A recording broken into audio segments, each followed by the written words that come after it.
gusto también de tener a otro experto español, quien nos va a dar una exposición sobre lo que es patrimonio, buenas prácticas y promoción por redes sociales. Él es periodista, sociólogo, responsable de la comunicación online de turismo y cultura de la ciudad de Pamplona, España, consultor de la empresa The Brands, empresa consultora en comunicación estratégica e investigación de mercados. Lo vamos a recibir con un fuerte aplauso a Javier Beroiz, desde España. Muchísimas gracias por permitirme la presencia aquí. Básicamente mi presentación lo que va a tratar de hacer es indicar un poco todo ese papel que tiene el turismo, todo ese papel que tiene el patrimonio, ¿no? Y cómo se relaciona ese patrimonio cultural con el patrimonio turístico, para finalizar terminando cómo tenemos que ser conscientes de cómo tenemos que comunicar todo este patrimonio, cómo tenemos que comunicar toda la labor que venimos realizando en los museos, y cómo para ello, sin desdeñar por supuesto toda la comunicación offline, que no seré yo quien la desdeñe, pero cómo nos tenemos que ir adaptando a la comunicación online, básicamente porque es donde están nuestros usuarios. Entonces vamos a empezar con el taller de la rehabilitación de las murallas de Pamplona. Yo vengo de Pamplona, una ciudad que está situada en el norte de España, que es fronteriza con Francia, que fue el último reino en ser conquistado en España por el Reino de Castilla, y que en cuanto fue conquistado por el Reino de Castilla, pues tuvo ese carácter estratégico de fortaleza militar. Entonces, bueno, pues ya cuando llegó Víctor Hugo, allá por 1843 a Pamplona, dijo pues que es una ciudad que da más de lo que promete, las murallas uno queda encantado, ¿no? Como venía diciendo, pues esta era el mapa de lo que era Pamplona en el año 1719. Como vemos, es perfectamente una ciudad fortaleza, cuya única función efectivamente era ser el enclave estratégico para defenderse de las incursiones por parte del ejército francés.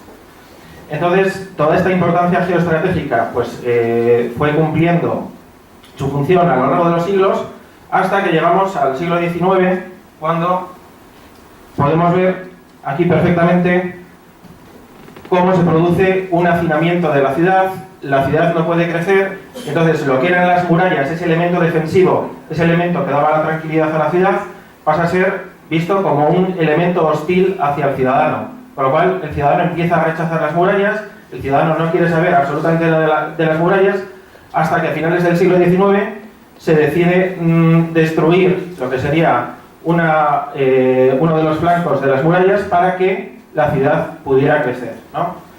Entonces, esta pérdida de la función militar, de la función de ciudad-fortaleza, hace que las murallas queden en un completo desuso. Esta es una imagen del año 1973 de tal y como estaban en ese momento las murallas. Es decir, los ciudadanos de Pamplona, de vivir perfectamente integrados dentro de las murallas, pasan a darle completamente la espalda a estas. Entonces, a finales ya del siglo XX, principios del siglo XXI, se plantea, ¿por qué no recuperamos las murallas? ¿Por qué no recuperamos todo el paisaje urbano que ha hecho de Pamplona una ciudad fortaleza, ¿no? Entonces, ¿cómo lo vamos a hacer? Pues vamos a plantear una serie de objetivos. Por un lado vamos a plantear esa conservación, esa rehabilitación, pero vamos a dotarle de una serie de funciones. El patrimonio tiene que ser un atractivo cultural, turístico y artístico de la ciudad, que a su vez suponga un bienestar para los habitantes y visitantes. Es decir, es una idea que luego se ve reflejada más adelante, solamente el uso y el reuso de las murallas es lo que va a permitir que estas murallas el día de mañana se sigan conservando. Si nosotros rehabilitamos las murallas, las dejamos tal cual están, no le damos ninguna dotación funcional, seguramente en el plazo de un siglo y medio nos podemos encontrar con las murallas exactamente igual. Entonces, con esta serie de objetivos, ¿vale? También que sea accesible, concienciar a la ciudadanía de Pamplona sobre su valor y, por último, intentar conseguir situar a Pamplona como referente internacional dentro de ciudades fortificadas con este patrimonio material e inmaterial, ¿no? Entonces, a partir de ahí se decide desarrollar un plan de actuación que comienza con la conservación y restauración. En un principio, lo que se hace es elaborar un diagnóstico. Es decir, podíamos optar por esperar a que llegara toda la financiación nacional e internacional para acometer el plan, pero lo que se decide es, vamos a empezar a iniciar un diagnóstico y vamos a establecer una serie de fichas donde vamos a mirar pues desde la Ciudadela, pasando por el Fortín de Guadalupe, el baluarte del Abril, etcétera, etcétera, y vamos a establecer en una ficha los problemas que tiene, el grado de gravedad que tienen y cuál sería el presupuesto para restaurarlo. Con todas estas fichas se acomete lo que se llama el banco de proyectos. Entonces, en el momento en que entre una financiación nacional o internacional, en ese mismo momento se decide ir al banco de proyectos, ya sabemos exactamente lo que hay que hacer y decidimos, bueno, pues vamos a actuar sobre el baluarte del Abril o vamos a actuar en este caso sobre el Fortín de San Bartolomé. Y esto es lo que nos permite ir avanzando, porque del otro modo, hasta que llegara toda la financiación internacional o nacional, nos podríamos haber pasado más de 20 años. Junto a esta conservación y restauración, lo que se decide es darle una serie de dotaciones funcionales, ¿no? En un principio, lo que nosotros queremos es que tanto el visitante como el propio ciudadano de Pamplona sientan las murallas como parte de su vida. Entonces, ¿en qué se trabaja? Pues se trabaja en un primer apartado que es el de movilidad y accesibilidad. Por aquí transcurría el recinto fortificado, luego teníamos el acceso a Pamplona, que antes era un portal, y por aquí sigue el recinto fortificado. ¿Cómo podemos hacer que el visitante y el habitante de Pamplona pueda pasear por toda la muralla, por los alrededor de 5 kilómetros de muralla que tenemos? Pues se decide crear esta pasarela. Y luego se deciden acometer diferentes ascensores urbanos para salvar la distancia que hay entre diferentes barrios, de tal modo que el ciudadano de Pamplona, así como el visitante, pueda decidir vivir en un barrio junto a las murallas. Sin estos ascensores urbanos, seguramente muchísimas personas desistirían de vivir junto al recinto fortificado. Otra de las cosas que se consigue es, vamos a crear espacios públicos para la ciudadanía. Es decir, se recupera todo este espacio de las murallas, se rehabilita, esto es parte de la Ciudadela. Aquí debajo, como veremos luego, se construye la estación de autobuses y toda la superficie, cerca de 30.000 metros cuadrados, se transforma en un parque que continúa lo que es la Vuelta del Castillo y la Ciudadela.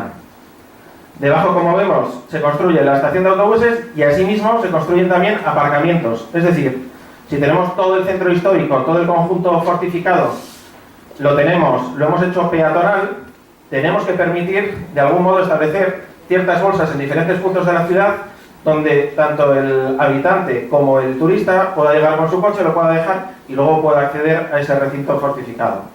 Entonces, lo que se habilitan son diferentes aparcamientos cerca del recinto fortificado. Y luego, por último, se le da este valor, que es lo que hablamos del uso y reuso, es lo que va a permitir que el ciudadano sea consciente del valor que tienen las murallas y el ciudadano sea el que decida apostar por las murallas. Se construye tanto la estación de autobuses como se construyen espacios cívicos. Por ejemplo, aquí tenemos el Aquabox, donde dentro pues, se instala pues, desde una piscina a espacios para que la gente pueda hacer diferentes talleres, como se rehabilita a la derecha el Archivo General de Navarra, que era el antiguo Palacio Real. Entonces, ahí va el Archivo General de Navarra, rehabilitado por el premio Pritzker de Rafael Moneo, de tal modo que ese espacio cobra nueva vida y los habitantes y los turistas se acercan a él. Y una tercera parte fundamental es cómo se imbrica todo esto con el turismo. Entonces, bueno, Pamplona es conocida por la fiesta de los Sanfermines, no sé si han oído hablar, pues el encierro de los toros. Esto nos da una fortaleza y una debilidad. La fortaleza que tenemos es que efectivamente tenemos una marca de reconocido prestigio internacional o de notoriedad internacional, donde durante 9 días pues somos referencia. Tenemos un problema, que solo se nos conoce por eso. Cuando tú hablas de Pamplona, la gente enseguida, los encierros, los toros, estáis locos, etcétera, etcétera. Entonces, nosotros lo que queremos comunicar es, no, en Pamplona suceden cosas los 365 días del año. Tenemos también gastronomía, tenemos actividad, tenemos el recinto fortificado. Por Pamplona pasa lo que es el Camino de Santiago, es la primera capital por la que pasa el Camino de Santiago, y entonces lo que decidimos es, vamos a usar este patrimonio fortificado, este conjunto, para intentar desestacionalizar. Y conforme están terminando los Sanfermines el 14 de julio, a los 2 días se está presentando el programa de Ciudad del Arte.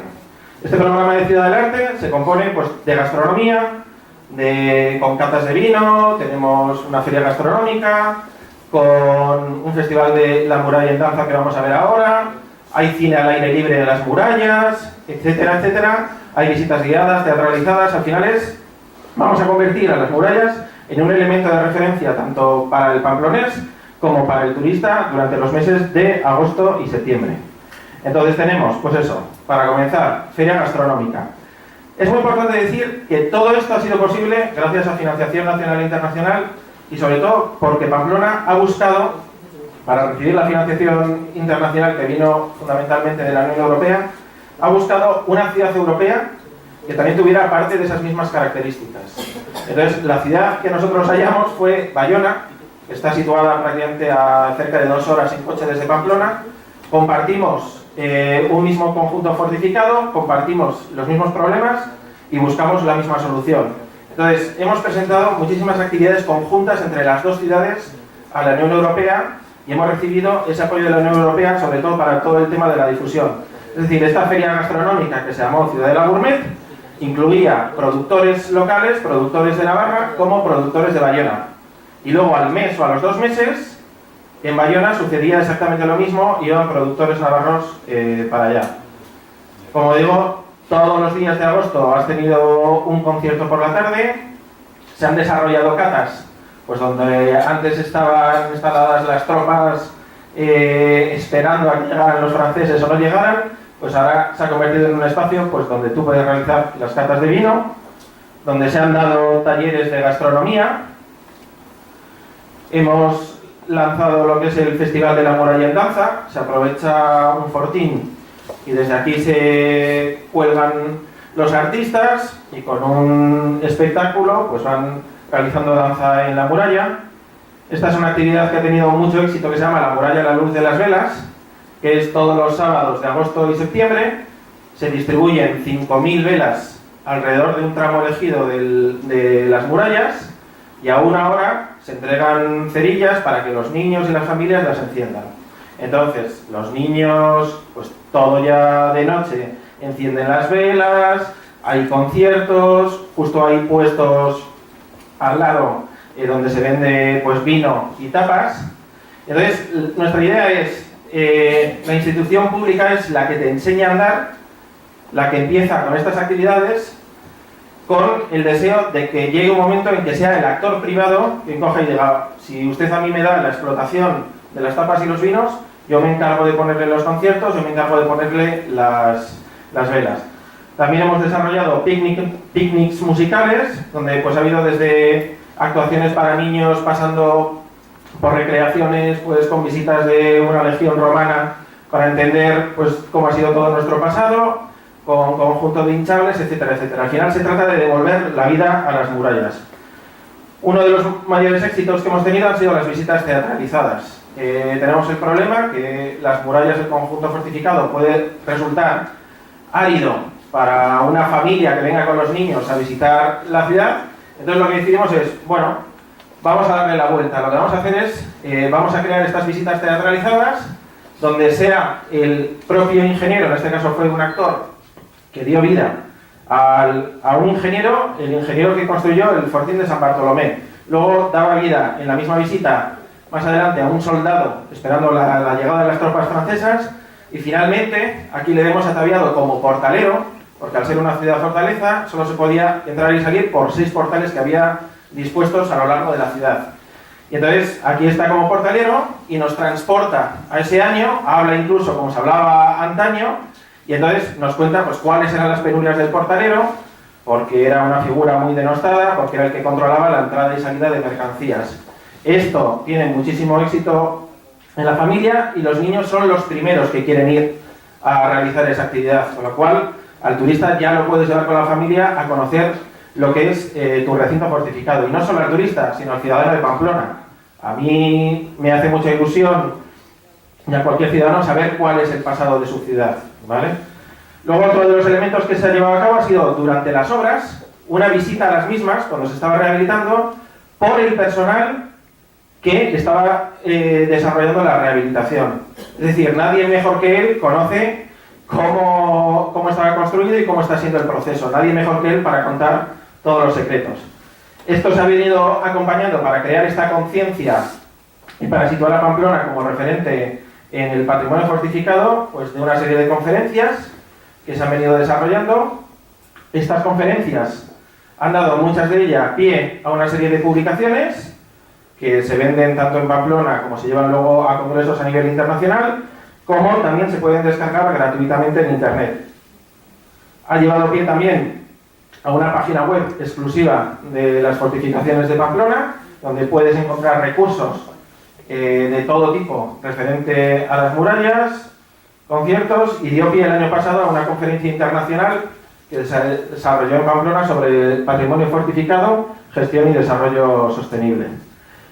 Esto también luego se ha venido acompañando con una serie de fan trips, es decir, se han invitado a una serie de periodistas de diferentes lugares del mundo, se les ha enseñado todo lo que se ha venido realizando, y a partir de ahí luego hemos obtenido una serie de reportajes en revistas de reconocido prestigio. ¿Vale? Este fue pues, una de las revistas más importantes a nivel de difusión arqueológica. Luego se ha construido un centro de las fortificaciones, donde el visitante y el ciudadano de Pamplona pues, puede conocer cuál ha sido la historia de las fortificaciones. Y finalmente, lo que se ha hecho también, por ejemplo, ha sido la carrera de las murallas. Pues ahora, aprovechando toda esta locura que hay alrededor del running, lo que se ha aprovechado es vamos a hacer una carrera nocturna poniendo en valor el conjunto amurallado, ¿vale? Esta sería la primera experiencia que hemos desarrollado con el patrimonio en Pamplona. Paso ahora a mostrar lo que se ha hecho, que va un poco en consonancia con lo que ha estado comentando antes Carlos, de recuperación ha sido el caso de Occidents, que de una exposición, de carácter permanente, se le ha querido dar el carácter de una reflexión. Esto es exactamente lo que pone cuando tú entras a la exposición de Occidents, que está dentro del conjunto catedralicio de Pamplona. Lees lo primero, no es una exposición, sino una reflexión.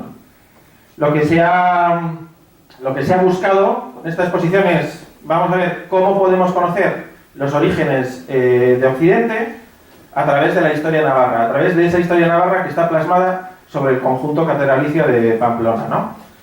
Y entonces, bueno, pues todo comenzó con una idea, y la idea es la siguiente. Tenemos uno de los conjuntos catedralicios más importantes de Europa. ¿Por qué es uno de los conjuntos catedralicios más importantes de Europa? Pues porque está prácticamente intacto. Es decir, antaño el cabildo catedralicio vivía según las reglas de San Benito y vivían todos dentro de la catedral. Hacían vida, comían, cenaban, como en un monasterio, pero dentro de la catedral.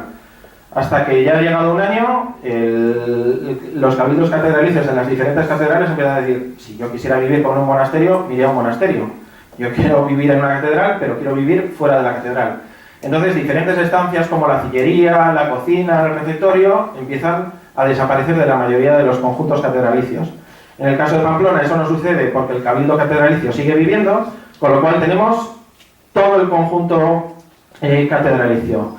Y además tenemos el importante valor, que está situado sobre todo lo que ha sucedido, toda la historia que ha sucedido en Navarra. Es decir, vascones, que fueron el poblado vascón, que es el primer poblado que dio lugar a lo que era Iruña.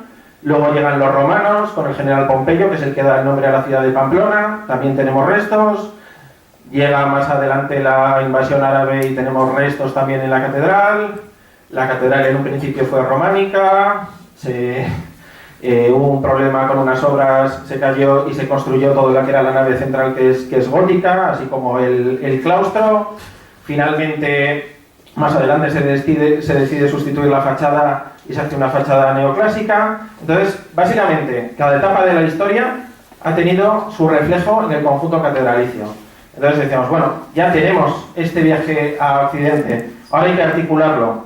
Entonces se articula sobre un libro del filósofo francés Philippe Némon que se llama ¿Qué es Occidente?, ¿no? Y entonces la idea era, ¿cómo podemos plasmar lo que cuenta este libro siguiendo la historia de la Catedral de Pamplona y siguiendo lo que hay en la Catedral de Pamplona?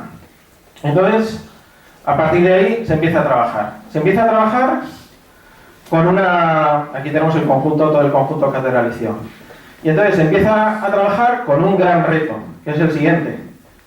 Que ya teníamos un museo y que la catedral ya es patrimonio. Esto es las imágenes del antiguo museo.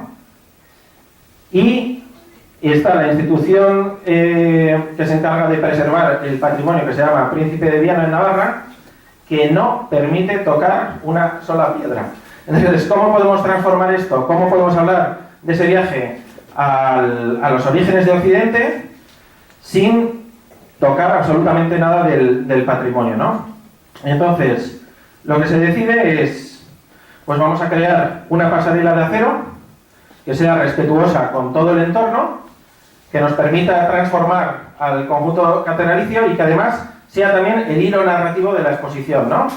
Y que se permita también un diálogo continuo con el edificio. Es decir, en el edificio se están realizando, en el conjunto catedralicio se realizan campañas arqueológicas y lo que nosotros creemos hoy que era el dormitorio donde dormían el cabildo catedralicio, pues resulta que con la siguiente campaña arqueológica que se realizan anualmente, pues de ahí pueden salir que no, que efectivamente esto era, en vez de el dormitorio, había sido anteriormente el palacio del obispo visigodo Liliolo, ¿no? Entonces, todo este diálogo se realiza a partir de esta transformación con esta pasarela de acero. Se transforma absolutamente todo.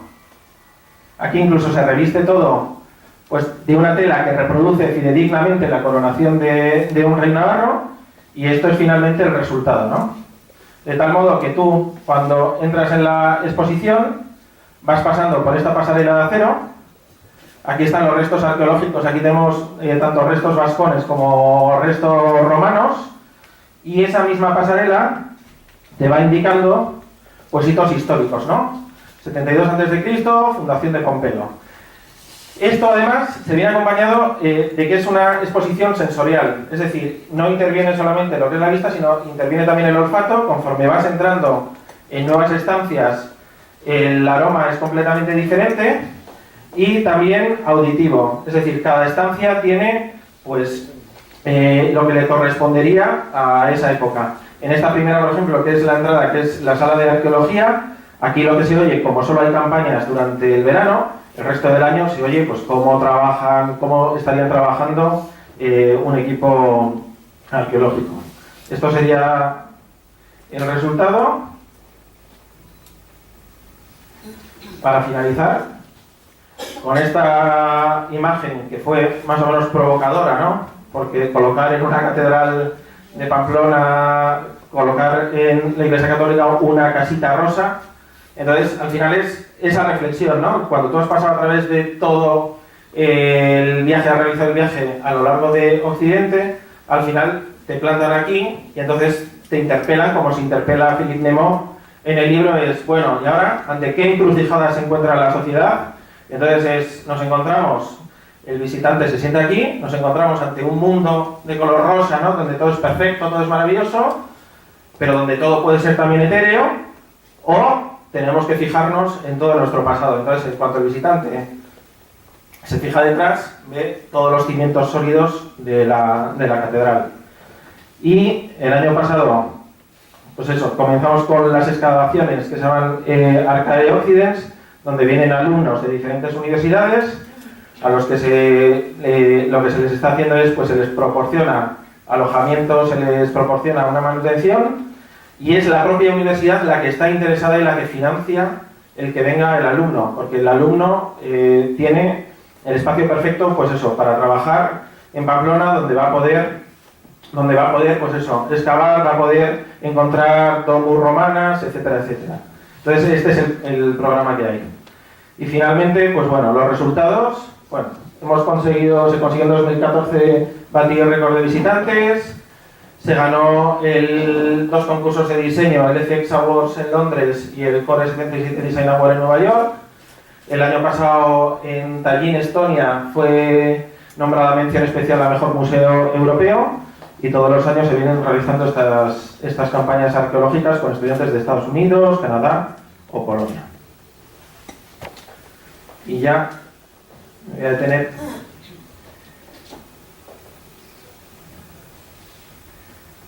en la última.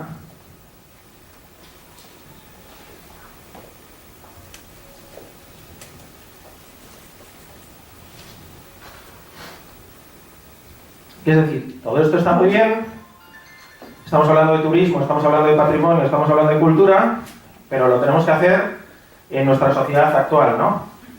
Nuestra sociedad actual que vive en tiempo real, ¿no? Vivimos en lo que se le llama es un término inglés, el nowism, es vivir en el ahora, solo importa la hora.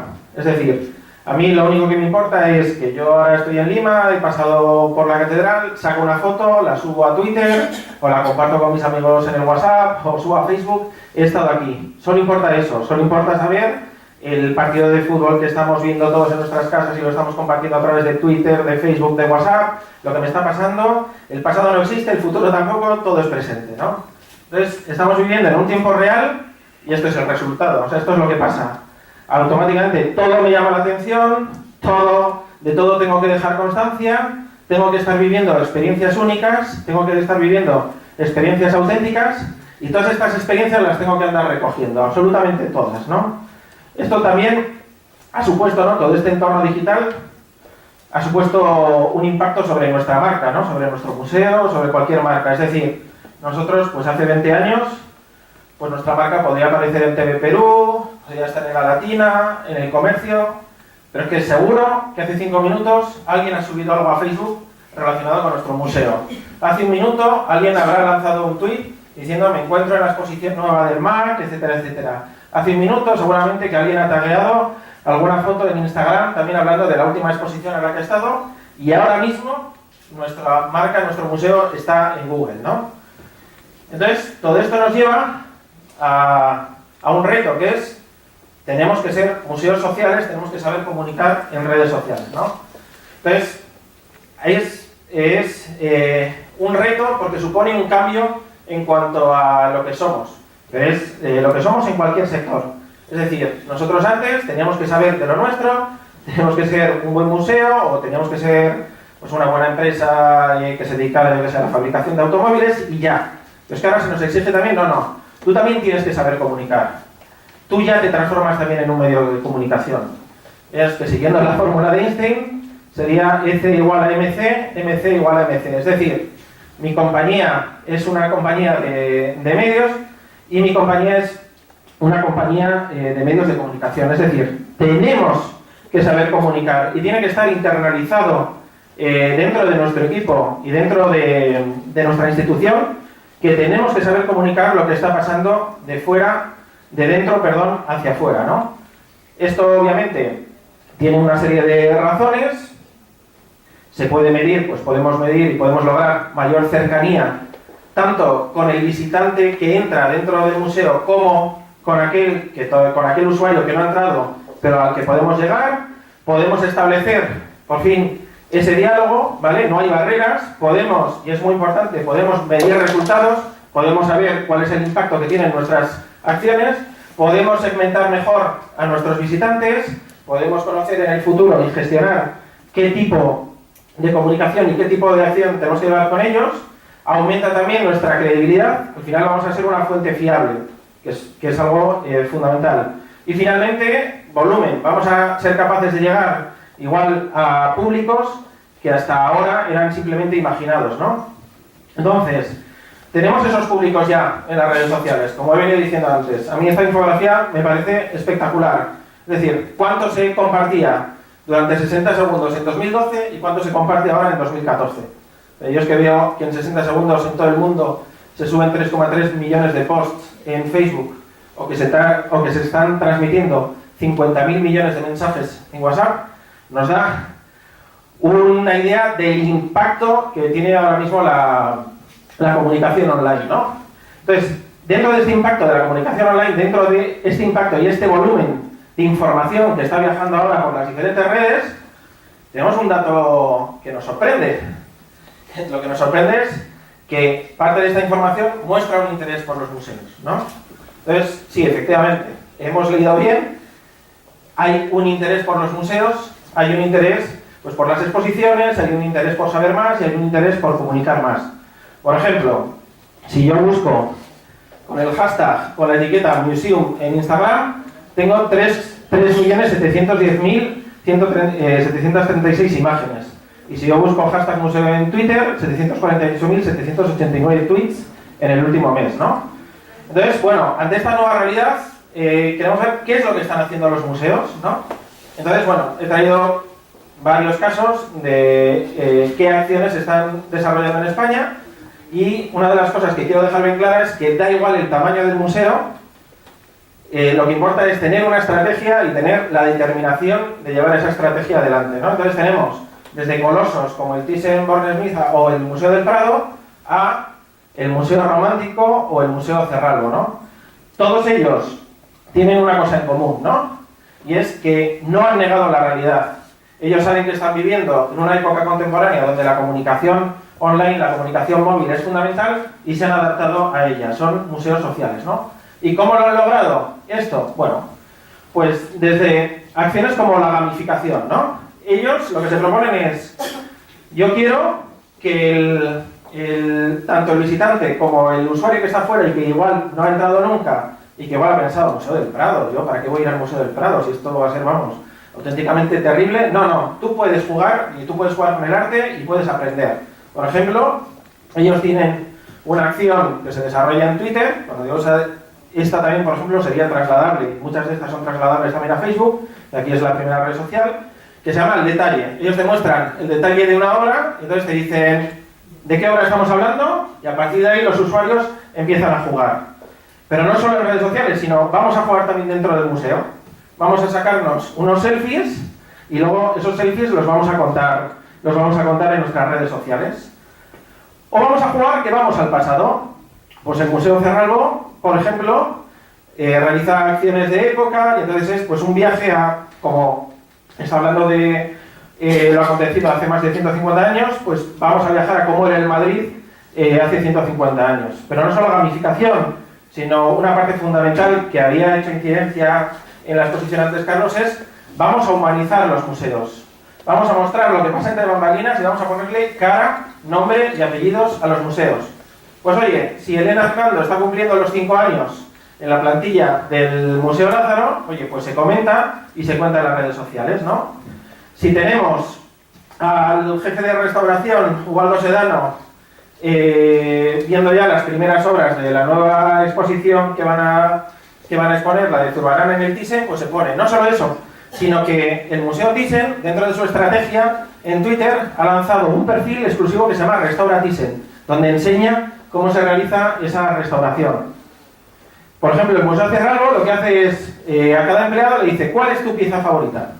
Y entonces cada empleado, una vez a la semana, cada 2 semanas, muestra cuál es su pieza favorita. Y entonces con esta acción que se llama con los brazos abiertos, vas humanizando y vas acercando lo que es tu colección. Interacciona contigo, el Museo Lázaro te dice, bueno, mira, tenemos aquí dibujos de Ana de Alvear. ¿Qué es, dibujo o fotografía? ¿Qué es lo que te parece? Entonces ya la gente responde. Sirve también de atención al usuario, que ya se viene realizando. Bueno, pues cuánto cuesta el ticket, si estamos abiertos, no estamos abiertos, si ha habido un problema, porque obviamente puede haber problemas, pues se responde y no hay ningún problema. Interaccionan también y te cuentan, oye, lo que queremos es que cuando pases por el museo te saques tu selfie delante de un cuadro y luego nos envíes la foto. Y con esa foto te vamos a subir a uno de los tableros que tenemos en Pinterest, donde vas a poder ver con todo el resto de usuarios que ha querido compartir su momento en el museo. ¿Vale? De tal modo que estamos logrando dar un paso más en esa experiencia que tiene el visitante. O sea, ya no estamos hablando solo de llegar a ese usuario que igual no va a venir nunca o que vive en otra ciudad, que no está en Madrid y que dice, bueno, pues igual a mí un día, pues sí, me apetecería ir al Museo Cerralbo y a través de ahí tengo la relación. No, sino también tengo esa relación con el visitante en cuanto pone un pie dentro del museo. Y a partir de ahí empiezo a jugar con él. Además son actuales en su eternidad, ¿no? Oye, si nosotros tenemos una temática o si nosotros tenemos una serie de objetos, vamos a sacarle partido. Estamos viviendo en la actualidad, en el nowism que veníamos hablando, pues vamos a aprovechar y vamos a tirar de agenda. Entonces nosotros tenemos planificado una agenda, qué es lo que ha pasado, qué es lo que pasa cada día del año, y le buscamos la relación con el museo. Es decir, tal día como hoy moría Calderón de la Barca. Pues mira, nos vamos a mostrar el auto sacramental alegórico titulado Amar y ser amado de la Divina Filotea, ¿vale? Por ejemplo, lo mismo en Facebook, el Museo de Romanticismo. Tal día como hoy se publicaba todo un clásico del siglo XIX, Alicia, que curiosamente nosotros tenemos el primer ejemplar, uno de los primeros ejemplares en nuestra biblioteca, ¿vale? ¿Qué más cosas? Por ejemplo, pues cómo se vivía con el Museo del Romanticismo. Dice, oye, pues yo quiero dar y crear esta experiencia de cómo era la gastronomía en el siglo XIX. Pues voy a jugar y voy a lanzar con el hashtag, con la etiqueta Gastro19, para que los usuarios sepan cómo era la gastronomía entonces. Pero no solo eso, el Museo Cerralbo coge y dice, oye, como estamos hablando ahora y tenemos el neodandismo, ¿no?, en la ciudad, pues vamos a hablar de ello. O vamos a hacer una cosa muy curiosa que me encanta. El Museo del Romanticismo tiene abierto en Spotify una serie de listas, de playlists de reproducción de música romántica, y entonces pues dice, por ejemplo, en torno a Gustavo Adolfo Bécquer, y un playlist con obras románticas en torno a Gustavo Adolfo Bécquer. O cogen y dicen a los usuarios, ¿qué os ha parecido la exposición que tenemos ahora? ¿Qué música le pondríais? Queremos que nos deis ideas para crear un Spotify con esas canciones, ¿vale? A su vez también educan. Esta es otra dentro de la estrategia de Thyssen. Ellos tienen también creado el Educa Thyssen, ¿vale? El perfil de Educa Thyssen. Y van haciendo, por ejemplo, referencias. No solo tienen que ser a elementos que estén dentro del museo, de la institución. Ellos al final lo que quieren es formar parte de la vida cultural y formar parte de esa actividad, ¿no?, interesante que hay. Entonces, oye, pues aunque yo no tengo, y aunque yo no voy a proyectar el documental de National Gallery, yo te voy a recomendar todas las semanas una recomendación, y esta semana te recomiendo National Gallery. Ya estoy participando de esa actividad cultural. Luego son colaborativos, también se unen. Por ejemplo, estos son los museos nacionales que están en Twitter, ¿vale? Entonces, hay una cuenta que se llama En un museo, es un perfil que se ha creado y donde se vuelca información de todos esos museos. Eso sucede también a nivel ciudad, como pasa en Gijón. Pues Gijón tiene 7 museos, que están ellos, cada uno de ellos tiene su propia identidad, pero se ha creado una cuenta que se llama Museos Gijón, donde se da cuenta de toda la actividad museística que está sucediendo en Gijón. Lo mismo pasa con Castilla y León. O lo mismo pasa, bueno, aquí no se ve muy bien, que es Barcelona Weekend. En este caso fue un hotel que dijo, bueno, es un hotel que está muy enfocado al arte en Barcelona, y entonces dice, voy a hacer una acción donde voy a implicarme yo, voy a implicar, creo que era en este caso la Caixa, y voy a implicar a una serie de museos. Voy a invitar a 60 Instagramers y vamos a recorrer todos los museos y vamos a ir sacando una serie de fotos que las vamos a subir con Barcelona. Entonces, eso es una acción que tuvo una repercusión tremenda, luego apareció en los medios de comunicación tradicionales, etcétera, etcétera. Y luego, por supuesto, también son móviles y no les importa nada hablar de sus patrocinios, ¿no? Pues el Museo Thyssen, por ejemplo, dice, hoy lunes Mastercard, saber que estamos abiertos de tal hora a tal hora. En definitiva, lo que han hecho es integrar las redes sociales dentro de su forma de ser. ¿Por qué? Porque ellos han reflexionado, ¿no? Y entonces lo que han reflexionado es, quiero en pleno siglo XXI pasar a ser un catalizador del pensamiento, ¿no? Quiero en pleno siglo XXI pues seguir estos principios de Morris Hargraves McIntyre, que es, voy a tener la visión de que el valor artístico que tenemos es tan importante como lograr es atraer al público, orientado a la marca en el sentido de vamos a hacer branding, vamos a comunicar de un modo estructurado y continuado en el tiempo de acuerdo a unos valores y de acuerdo a una personalidad que tiene el museo. Voy a orientar todo mi trabajo de cara a un resultado, voy a ser interdisciplinar, voy a guiarme por conocer cuál es la relación que tengo con el público, voy a interactuar con él y al final voy a intentar lograr al final que sea un tratamiento personalizado con cada visitante, ¿no? Y luego aquí, bueno, así en una primera visión, con los museos en Lima, en este sentido, bueno, tenemos que ver, pues eso, tanto nuestro posicionamiento en Google, como es, cuando yo pongo museos Lima, o yo estoy buscando información sobre los museos Lima, cómo sería o deja de ser, tenemos que ser conscientes y tenemos que trabajar en el posicionamiento de nuestras páginas web, para que cuando nosotros sepamos cuáles son las palabras clave que teclea el usuario que quiere conseguir información sobre el museo, enseguida tenemos que intentar lograr que nuestro resultado, que nuestro museo esté ahí presente. Eso se puede lograr mediante un posicionamiento orgánico o se puede lograr mediante publicidad en Google. Si yo pongo Museos Madrid, los dos primeros anuncios, Museo del Prado y Museo Thyssen, ¿vale? Que, por supuesto, lo sabéis, hay un interés por Museos Lima en Google. Esto es una comparación que he hecho entre Museos Lima, el MAC, el Larco y el Mali. Estas son las búsquedas a lo largo del tiempo. Y efectivamente sí que estáis ya presentes y estáis comunicando, pues eso, tanto en Facebook como en Twitter, sobre todo en Facebook, ¿vale? Y entonces también es muy importante un apartado que es el de la monitorización.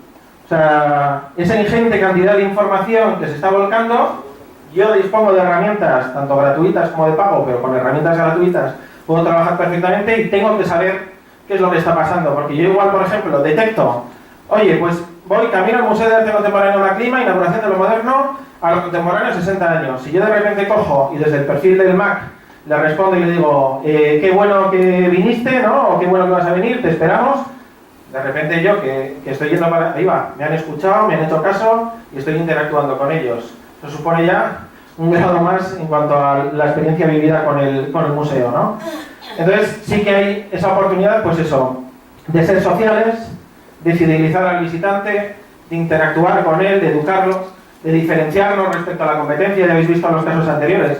El Museo Cerralbo tiene su propia personalidad en redes sociales que no se parece en nada a la del Museo del Romanticismo, ¿no? Hacer accesibles estos contenidos del museo, reforzar nuestra marca, reforzar el branding y al final generar una notoriedad, ¿no? Llegar a un volumen de usuarios y llegar a un volumen de referencias, pues que antes igual no nos lo podíamos imaginar.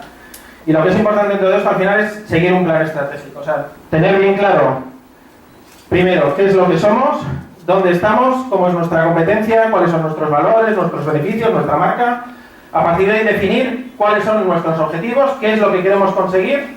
Y una vez que tengamos bien claro qué es lo que queremos conseguir, ya empezar a implementar esta estrategia de actuación. Y luego faltaría esa monitorización para saber y para controlar, oye, ¿estamos consiguiendo los hitos que nos hemos planteado? ¿No los estamos consiguiendo? ¿Estamos cumpliendo perfectamente con las etapas que teníamos marcadas? Bueno, todo eso ya lo vamos midiendo. Y si tenemos un plan estratégico, es mucho más fácil luego realizar cualquier acción. Cuando voy a pensar, voy a hacer esto o voy a hacer esta otra acción, pienso, oye, ¿encaja con mi plan estratégico? Sí. Ya no tengo que desviar recursos para otra cosa, sino que puedo trabajar y puedo orientar a resultados. Bueno, pues con esto ha sido todo y con la mano en el corazón os doy las gracias.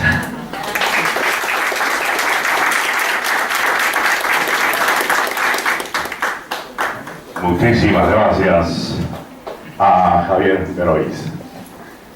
Han venido desde España y los dos merecen un fuerte aplauso para compartir sus conocimientos, su experiencia y todo el mundo a chatear, Bueno, estamos ya por culminar y los vamos a invitar a formular las preguntas del caso. Ellos les van a responder.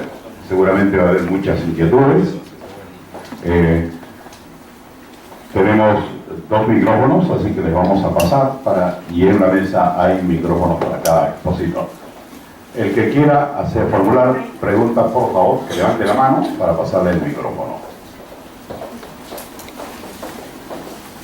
Sí, ahí está, por favor. Buenos días, gracias por su exposición profesional. Una pregunta, nosotros venimos de la Universidad de las Américas y nos gustaría saber un poco cómo están manejando el tema de los guías. ¿Se está dando una mayor inclinación sobre la tecnología y ya no se emplea? ¿O sí se están empleando con un enfoque moderno? O sea, sí que...